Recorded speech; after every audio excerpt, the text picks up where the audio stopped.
Gautam Buddha story. भगवान बुद्ध एक दिन वन से गुजर रहे थे।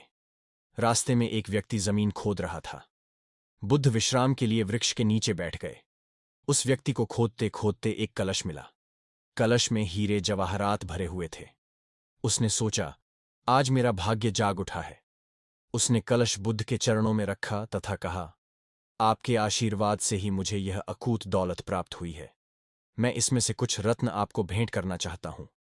बुद्ध ने कहा, तुम्हारे लिए यह दौलत है, किंतु मेरी दृष्टि में यह विष के समान है। बिना परिश्रम के मिला धन विष ही होता है। वह व्यक्ति नाराज होकर कलश लेकर चला गया।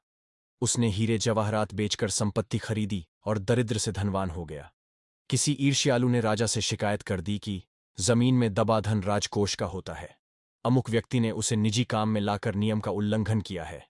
राजा ने उस व्यक्ति को पकड़वाकर बुलवाया और कलश जमा कराने को कहा तो उसने सच्ची बात बता दी कि मैंने हीरे जवाहरात बेचकर संपत्ति खरीद ली है। राजा के आदेश से उसे परिवार सहित जेल में डाल दिया गया। उसकी संपत्ति जब्त कर ली गई। एक दिन राजा जेल के निरीक्षण के लिए गया। उस व्यक्ति से भी मिला। उसने कहा, राजन, मुझे जब वह कलश जमीन से मिला तो बुद्ध वहीं थे। उन्होंने मुझसे कहा था कि इसमें रत्न नहीं विष भरा है। यह सुनकर मैंने उनका अपमान किया था।